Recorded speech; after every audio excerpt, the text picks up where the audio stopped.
I got some dirty shit to pick up at the dry cleaner. I got a tidy bitch to pick up, I got love Selena. Shawty hop up in the whip, but I ain't never seen her. Shawty love the way I whip it in a two-seater. Hello everyone, kembali lagi di channel Autodidak, tempat kita belajar secara mandiri. Pada video kali ini kita akan belajar atau membuat program sederhana lagi nih, yaitu menggunakan bahasa pemrograman Python. Nah, sekedar informasi bagi teman-teman yang ingin belajar bahasa pemrograman Python dari awal, yaitu belajar basic dan dasarnya, teman-teman bisa ikuti tutorial bahasa pemrograman Python dasar yang linknya nanti akan saya cantumkan pada deskripsi di video ini. Nah, pada video kali ini kita akan membuat program tentang pembelian online, yaitu nanti tentang dari pembelian sampai pembayaran dan detail transaksinya seperti apa nanti akan kita tampilkan. Jadi di sini kita nanti akan latihan ngoding membuat toko online sederhana. Nah, langsung saja. Pertama tentu kita akan membuat sebuah variabelnya, yaitu data produk. Nah, di sini nanti kita akan isi produk-produk apa yang akan dijual pada toko kita nih. Nah, kita membuatnya dengan menggunakan dictionary. Yang pertama, kita akan menjual sebuah laptop. Nah, seperti ini, laptop. Kemudian produk kedua ada mouse laptop misalkan, atau mouse saja, mouse seperti ini. Kemudian yang ketiga di toko kita juga ada yang namanya monitor. Kemudian kita juga akan menyediakan barang mousepad ya, mousepad. Jadi ada yang mahal, ada yang murah gitu. Oke. Nah, yang terakhir kita akan menggunakan charger. Nah, di video sebelumnya saya juga pernah membahas tentang sorting dictionary dengan menggunakan lambda ya.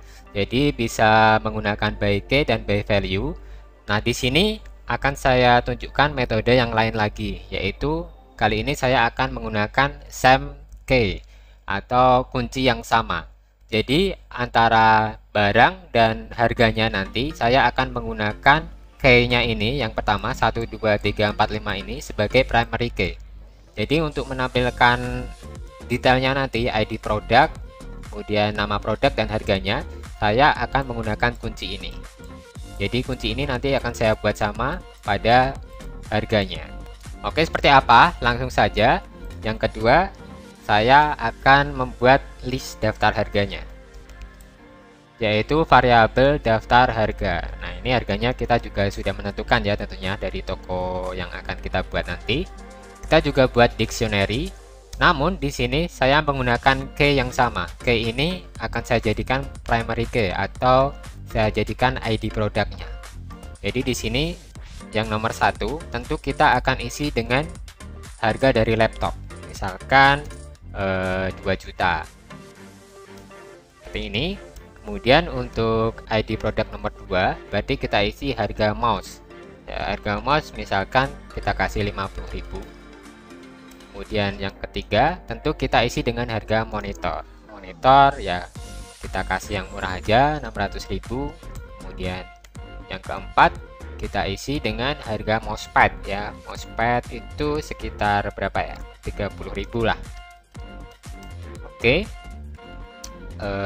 Kemudian yang terakhir yang nomor 5 kita isikan harga charger. Misalkan harga charger itu lagi diskon murah nih 15.000 seperti ini.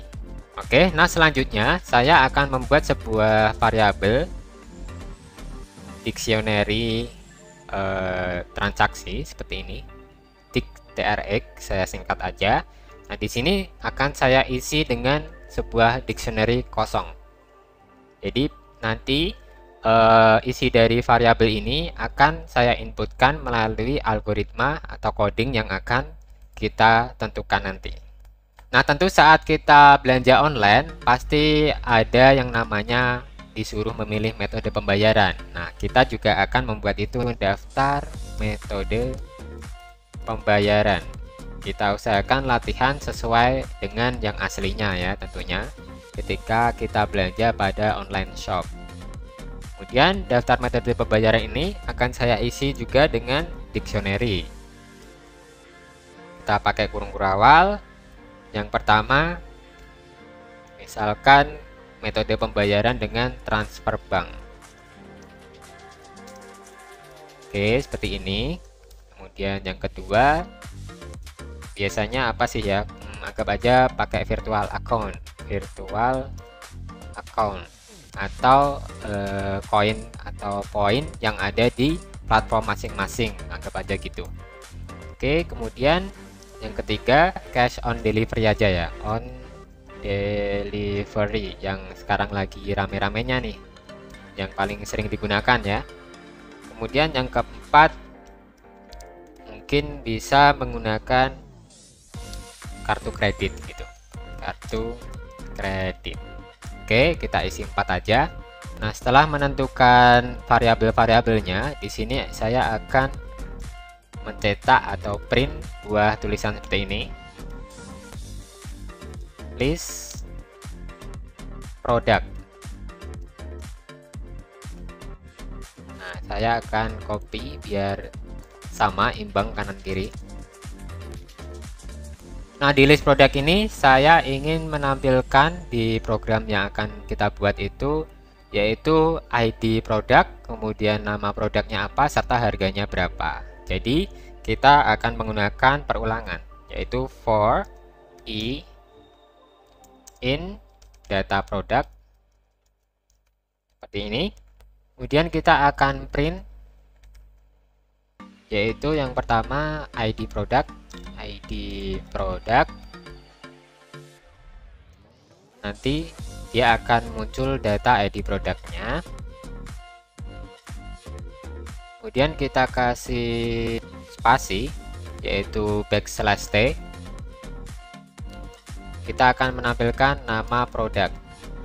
Nah, di nama produk ini saya ingin menampilkan nama-nama produknya, yaitu laptop, mouse, monitor, mousepad, charger. Jadi kita pilih data yang ada di variabel data produk.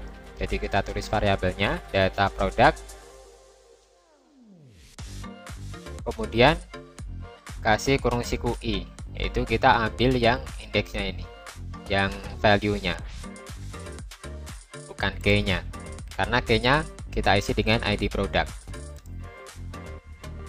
Kemudian kita juga akan menampilkan lagi, kita kasih spasi, yaitu \t. Kita akan tampilkan harga produknya. Nah, kalau harga produk seperti ini kasih spasi biar bagus. Oke, sudah. Dia akan menampilkan yang ada di variabel daftar harga ini ya, daftar harga. Jadi kita kasih daftar harga, nama variabelnya, kemudian kita ambil yang value-nya juga, karena key-nya juga kita menggunakan yang ID produk tadi. Jadi value seperti ini. Sudah selesai. Nah, di sini coba kita run seperti apa nanti tampilannya. Ini ada error ya. Nampaknya saya ada kesalahan, daftar harga is not defined. Coba kita lihat coding yang kita buat. Nah, di sini ini kurang F ya. Oke, coba kita run lagi. Nah, maka dia akan tampil rapi seperti ini ya. Di sini menampilkan list produknya, yaitu ada ID produk dari 1 sampai 5, kemudian nama produknya apa dan harga produknya berapa. Di sini agak kurang bagus ya. Coba kita rapikan. Untuk mouse kita kasih spasi seperti ini. Coba kita run lagi. Kita usahakan biar rapi ya, biar gampang lihatnya nih. Nah, dia sudah rapi. Oke, kita keluar dulu. Kemudian tentu saat melakukan pembelian, pasti user akan memilih barang yang akan dipilih, yaitu kita tentukan dia akan memilih berdasarkan ID-nya. Kita buat variabel pilih ID.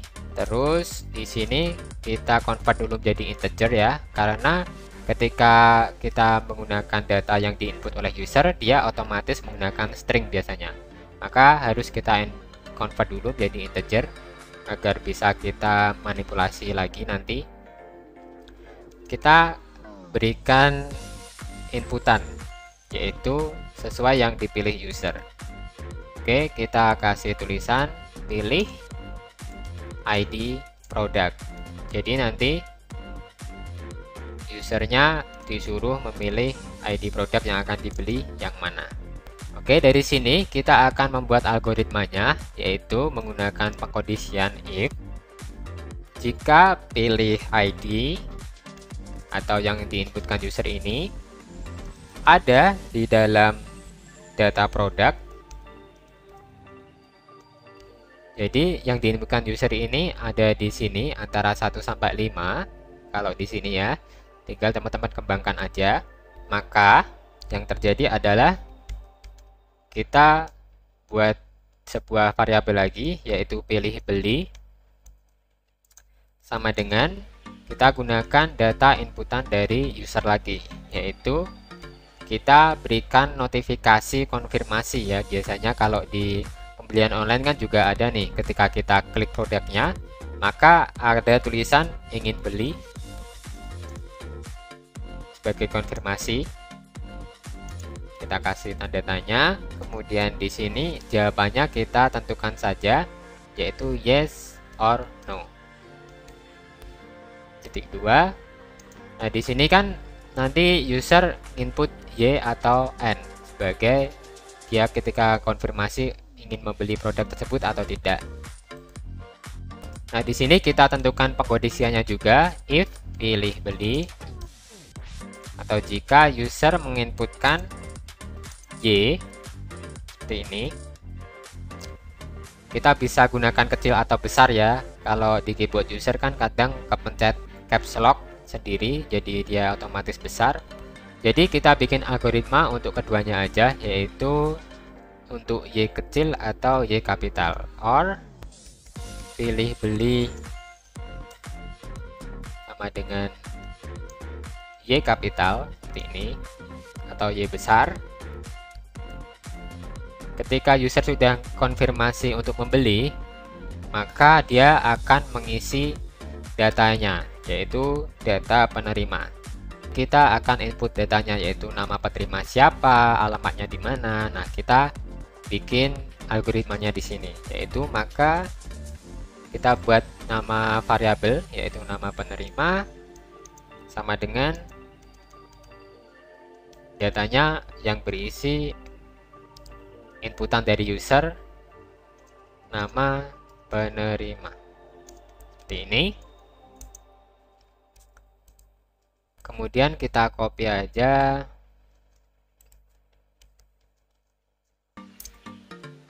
Kemudian user biasanya juga harus menginput alamat penerima. Jadi kita ganti alamat penerima. Oke. Terus user biasanya juga harus menginputkan nomor HP atau telepon. Di sini kita isi dengan nomor HP. Oke. Kemudian pasti juga disuruh milih kurir pengiriman atau ekspedisi pengirimannya. Input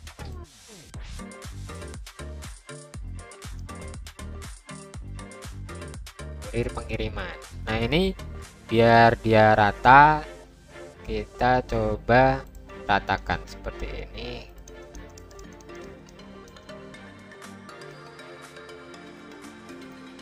Oke, nah kita ratakan titik 2-nya ini.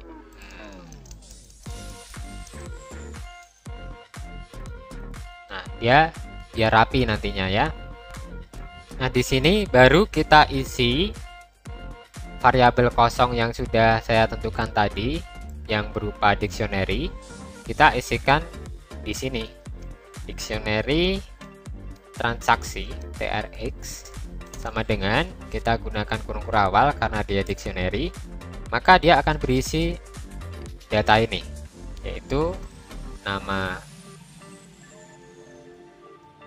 penerima, titik 2 kita isi data yang diinput user, yaitu di variabel nama penerima.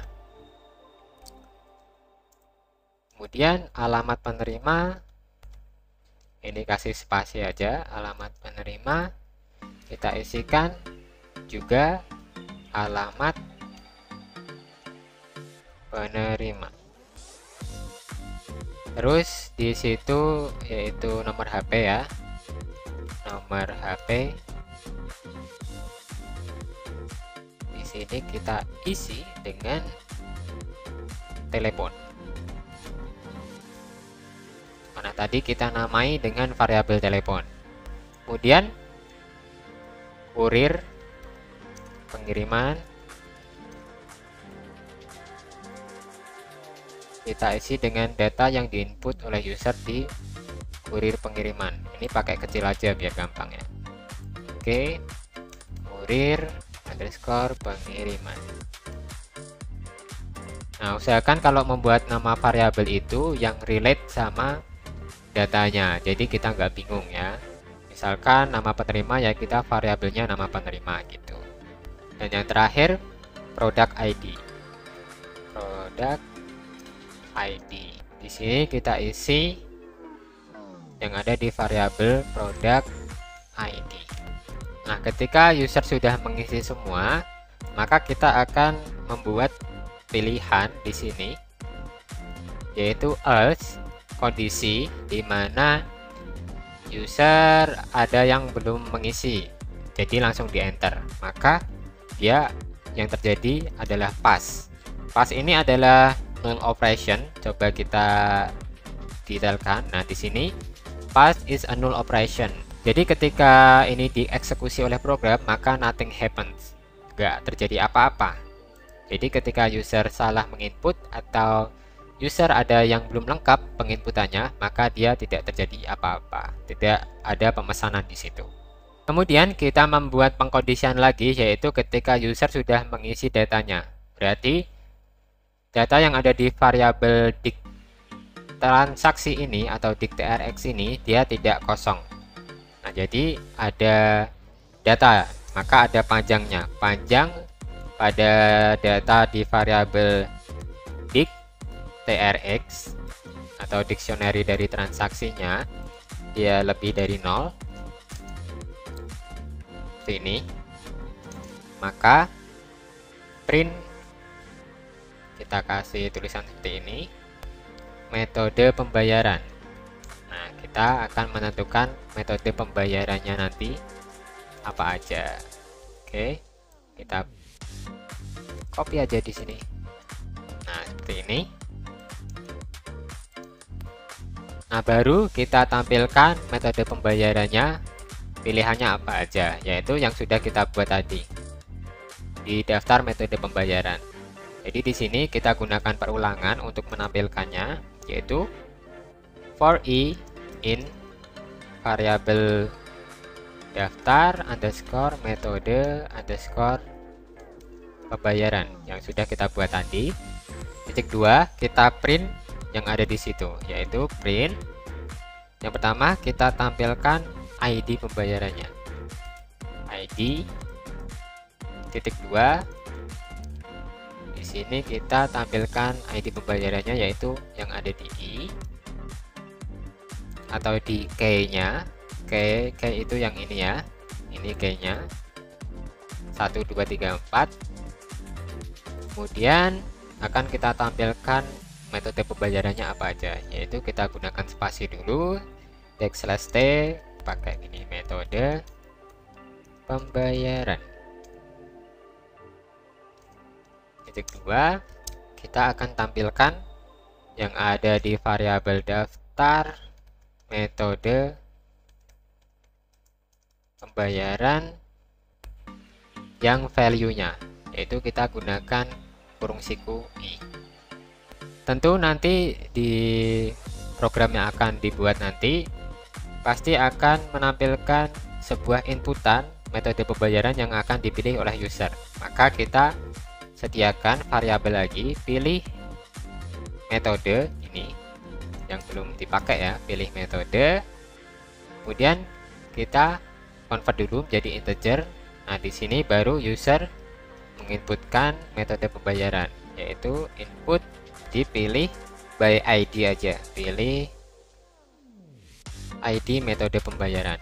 ID metode pembayaran.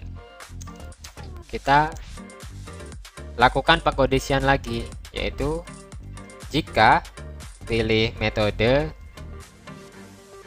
atau ID yang dipilih user itu ada di daftar metode pembayaran. Jadi user menginputkan ID pembayarannya itu ada di sini, maka tentunya program akan memproses kelanjutannya, yaitu program nanti akan mencetak detail transaksinya, yaitu dari nama penerima, maka dia akan menampilkan yang ada di dictionary transaksi tadi di variabel ini yang sudah diisi oleh user. Value dari yang key-nya nama penerima, tentunya nama penerima seperti ini. Jadi yang tampil nanti adalah value dari key yang bernama nama penerima. Key-nya nama penerima, berarti yang tampil adalah nilainya atau value-nya, yaitu yang diinputkan oleh user di sini. Yang ini nanti yang tampil.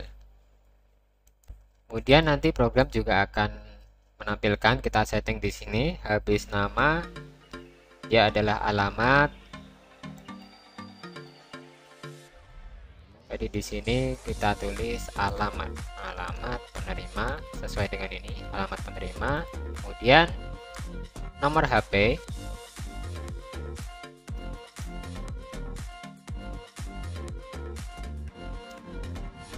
Jadi di sini juga nomor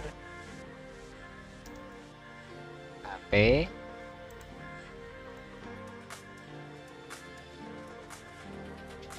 kurir pengiriman, kita tulis kurir pengiriman.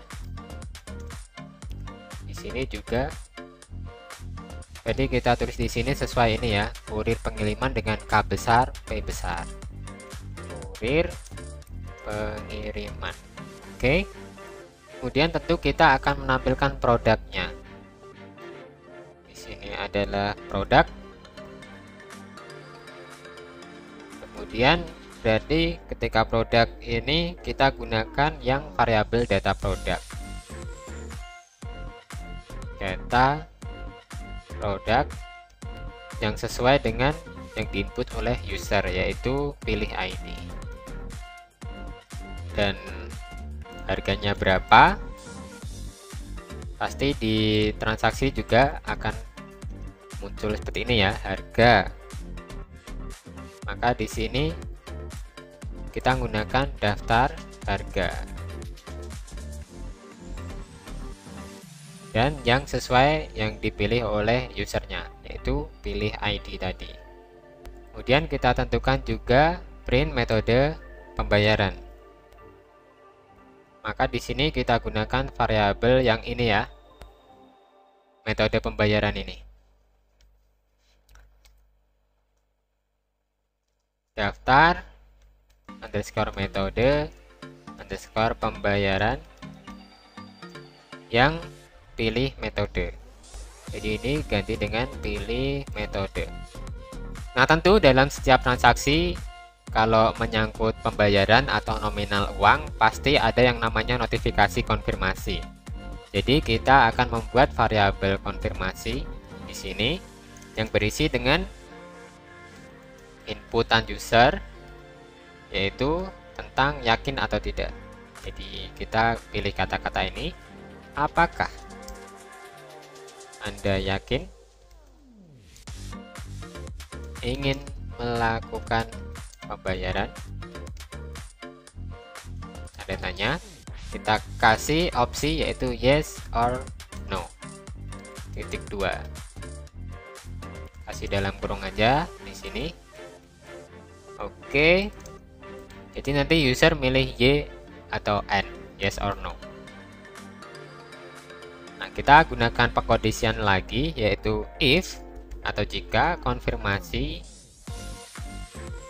sama dengan Y besar atau Y kecil kayak tadi, kita kasih or konfirmasi sama dengan Y besar atau Y kapital, karena keyboard kan kadang mempencet caps lock sendiri ya, jadi kadang menggunakan Y besar, kadang menggunakan Y kecil.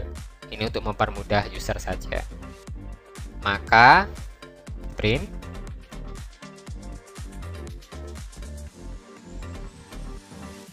Anda sudah berhasil melakukan pembayaran. Ini S-nya kecil aja.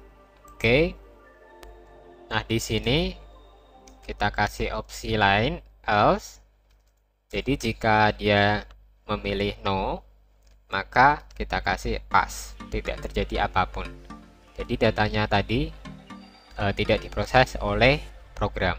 Nah, kemudian di sini untuk pilih metode pembayaran ini, jika dia menginput ID yang salah,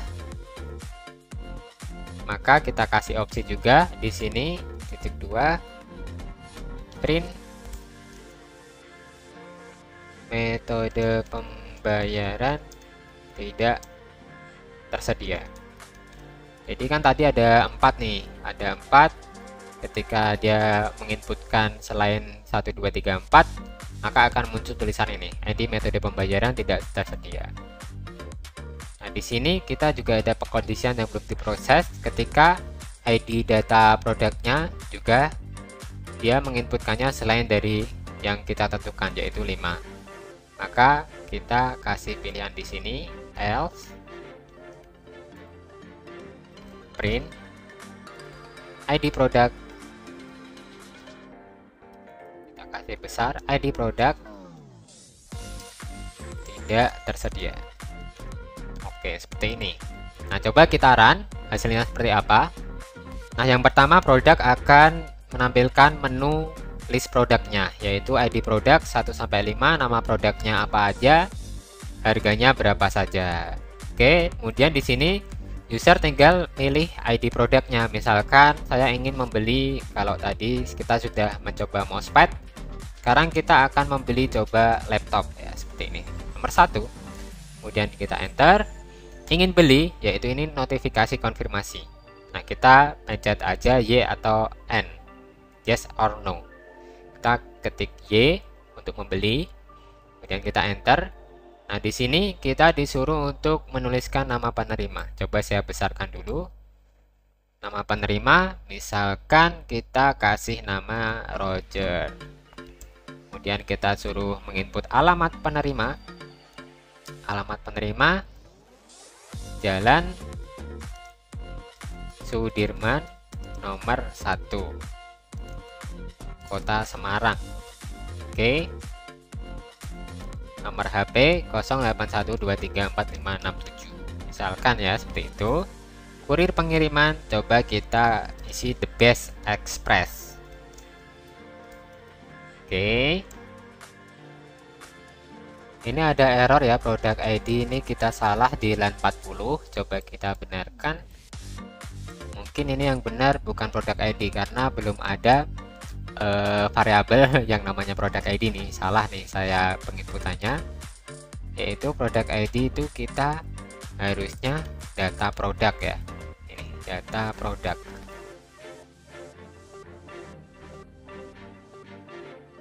Oke, kita run lagi, kita run ulang.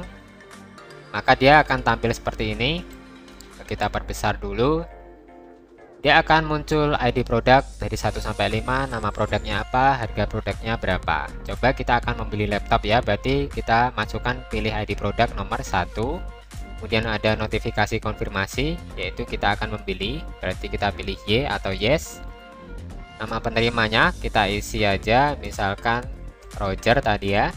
Alamat penerima coba kita ganti aja, alamat Jalan Fatmawati gitu, Fatmawati nomor 20 Semarang. Kemudian nomor HP kita isi 0812345678, seperti ini. Kurir pengirimanya tadi The Best Express. Nah, maka akan tampil menu metode pembayaran. Nah, user harus memilih ID metode pembayarannya. Kalau saya ingin menggunakan transfer bank, maka kita isi ID 1. Kemudian kita enter. Nah, di sini di dalam program yang akan kita buat akan menampilkan detail transaksinya. Yaitu yang pertama, nama penerima Roger, alamat penerima Jalan Fatmawati, nomor HP sekian, kurir pengiriman tadi The Best Express, produknya laptop, harganya 2 juta. Dan metode pembayaran tadi yang dipilih adalah transfer bank. Maka ketika ingin melakukan pembayaran pasti ada notifikasi konfirmasi karena ini menyangkut tentang pembayaran dengan jumlah uang. Nah, di sini ketika sudah yakin datanya benar, maka user akan memasukkan huruf Y atau yes untuk konfirmasi pembayarannya. Nah, ketika sudah di enter, maka aplikasi akan menampilkan Anda sudah berhasil melakukan pembayaran. Nah, seperti itu ya cara membuat algoritma coding program pada Python, yaitu program pembelian online atau toko online. Semoga bermanfaat bagi teman-teman dan bisa menjadi referensi bagi teman-teman semua. Jangan lupa saksikan video saya yang lain di channel Autodidak, tempat kita belajar secara mandiri. Sampai jumpa dan wassalamualaikum warahmatullahi wabarakatuh.